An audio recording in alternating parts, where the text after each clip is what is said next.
mukoma makasimba iyi. Tinofara muri sei? Haisi tinotofara meno imimi. Tiri Ko ndikunzonzi makaroora chembere mungaitewo makore mangani kwe? 20. Mune 20. Ko mukadzi wamakaroora ane makore mangani? 35. 35. Ko indava makaroora munhu mukuru kwamuri? Mbakwa kune mari. Kune mari.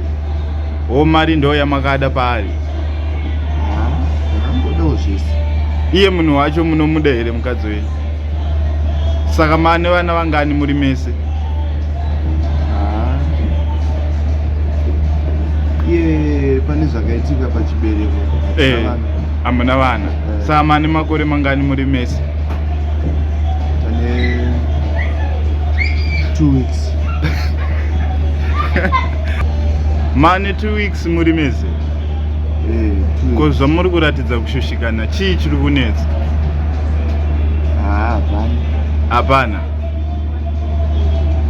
Hamusi kuratidza kufara nerudo. Asi mari yacho ishoma here? Muri kuitwa sei? Muri kudzvanyirirwa papiko?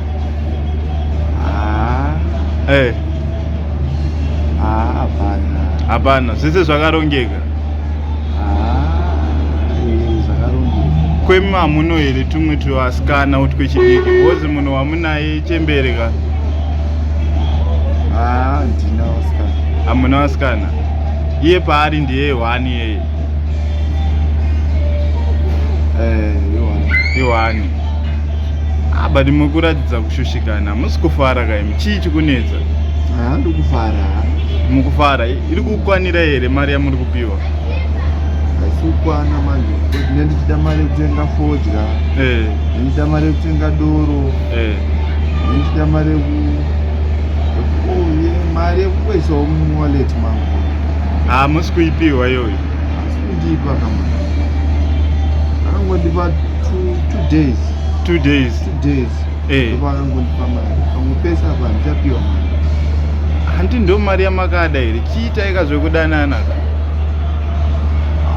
Nandichidawo kudanana nemunhu wari ane kana 20 years kana 25 zviri nani manje 35. Ko chikukutadzisai kutsvaga vezera renyu chii? Ndakatsvagirwa kandichinza nemari. Nani akakutsvagira yeye? Timu rangu. Kwemaigoda mari muchitadza kuda rudo indava? Vamwe vangu vanofamba nemota, vanogara dzimba dzihombe, 14 rooms. Ko kutsvaga basa? Basa manje hakuna manje. Ini ndogara kuZimbabwe kuno. Hakuna basa? Ko ngoita zviri kuita vamwewo zvekutengesa vamwe vachiitawo mapisi job. Hamuone kuti zviri nani here pane kusungirirwa kwamakaitwawo? Ndatombotengesa but hazvisima njiri.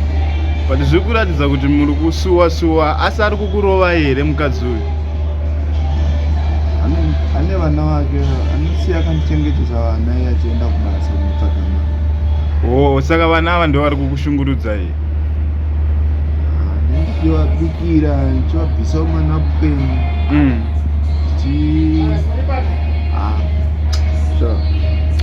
Zvinowanikwa. Hatine chinyarara yekutema kani.